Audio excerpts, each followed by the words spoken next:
Welcome back. It was a crime which pushed everything else off the front pages. 3 men, all known criminals, found shot dead in the Essex countryside. It was a cold-blooded, professional killing. The victims had many enemies, but which one wanted them executed?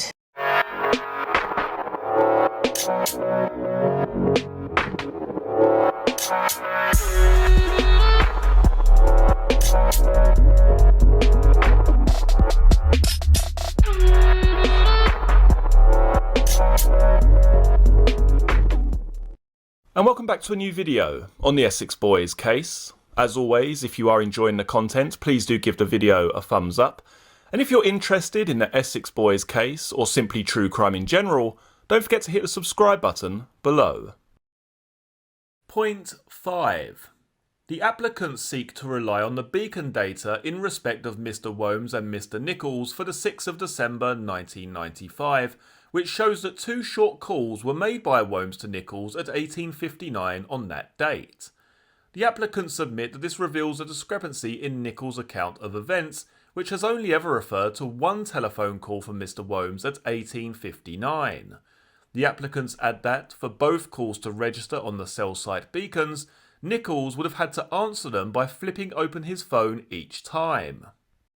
The Commission has considered this submission, but observes that Mr. Nichols was cross-examined at trial by Mr. Rettendon QC about the number of calls which he remembered receiving from Mr. Wombs.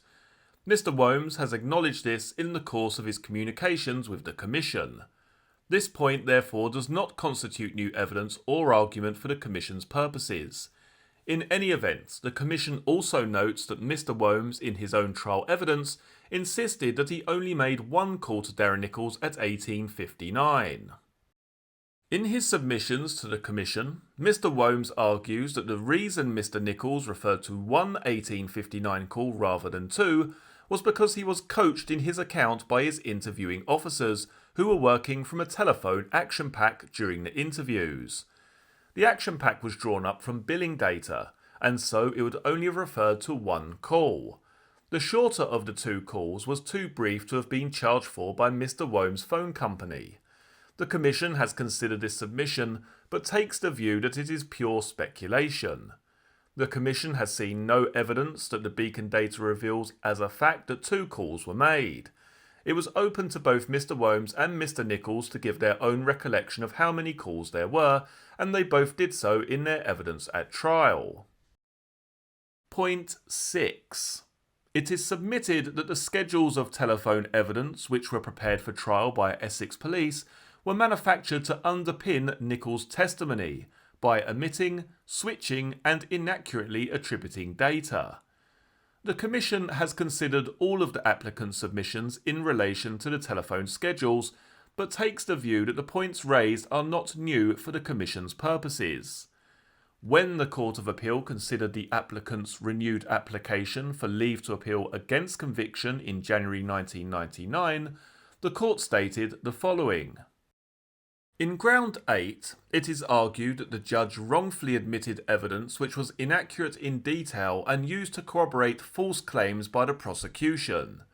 This relates, in the main, to schedules of telephone calls which were laid before the jury. It may very well be that there were errors in such schedules. It would indeed be surprising if there were not. It does not, however, appear in particular, so far as the telephone calls on the day of the alleged murders are concerned, that there were errors which in any way put a false gloss on the case. Omission of data.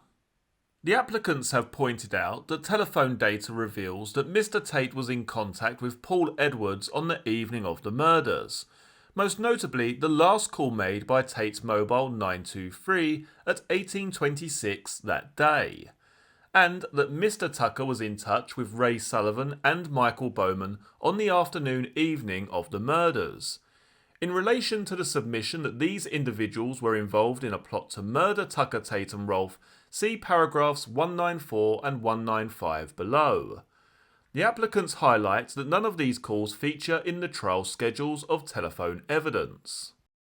It is submitted that police withheld details of these calls from the schedules as a way of concealing all references to Edwards, Sullivan and Bowman.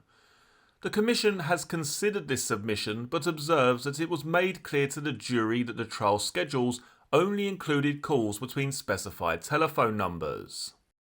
For example, the schedule labelled Exhibit JMW/2 only featured calls between telephone numbers listed on the laminated sheet for that exhibit, which did not include the telephones of Edwards, Sullivan or Bowman. The trial judge explained the general concept to the jury in the following terms, quote, "The main schedule, of course, does not include every call. It only includes calls to another number on the schedule of names set out in the plasticized schedule Exhibit 249. You know that there are 31 names there. Outside calls are not included, of course, just calls between those 31 numbers." In the light of this clear direction, the Commission does not consider that it can be said that the trial jury was in any way misled about the nature of the trial schedules or the telephone calls which they included. In any event, although the Edwards, Sullivan and Bowman calls were not included in the trial schedules, the fact of those calls was disclosed to the defence since they appeared in the itemised billing and beacon data for the victims' phones. It was open to the defence to prepare their own telephone schedules which emphasised the Edwards, Sullivan and Bowman calls if the defence wished to do so. The Commission does not consider that the submission regarding the Edwards, Sullivan and Bowman calls gives rise to a real possibility that the Court of Appeal would overturn the convictions in this case. The applicants also submit that the trial schedules omitted reference to a call made by Mobile 316 to the landline number 01702 339 636, the family home of Liz Fletcher, a girlfriend of Mr. Tate, at 21:41 on the 6th of December 1995.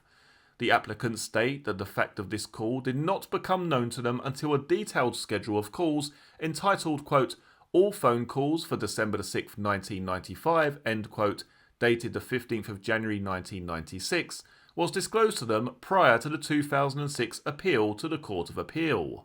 The applicants submit that this 21:41 call shows that Mr. Tate was alive and making telephone calls well after 7 p.m. on the 6th of December, and that this severely damages Mr. Nichols' version of events.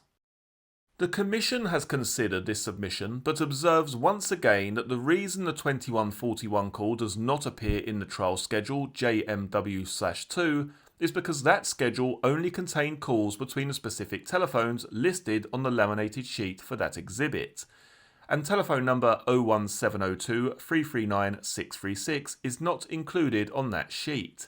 However, the itemised billing for Mobile 316 was exhibited ESD/1 at trial, so the fact of the 21:41 call was disclosed to the defence. The applicant suggests that, notwithstanding the disclosure of the 21:41 call via exhibit ESD/1, the Crown's decision not to include the call in the trial schedule was a deliberate attempt to mislead the jury and to distract attention from a call made by one of the victims well after the time of the murders, as alleged by Nichols. The Commission does not consider this to be correct. There is no evidence that Mr. Tate had Mobile 316 in his possession on the evening of December the 6th. The only telephone discovered on his person on the 7th of December 1995 was the one which became Exhibit PSB/43 at trial, referred to as Mobile 923 above. This being the case, there would have been a greater danger of misleading the jury if the 21:41 call had been included in the trial schedule. The Commission considers that the available evidence actually points towards Liz Fletcher having the Mobile 316 in her possession on the 6th of December 1995.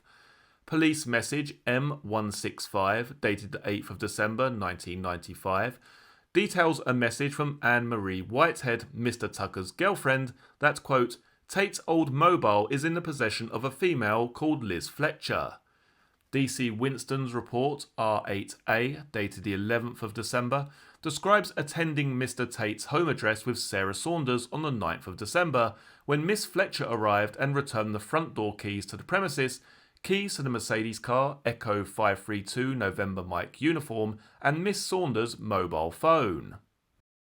The Commission notes that the telephone bill for mobile phone ending 316 was in Sarah Saunders' name.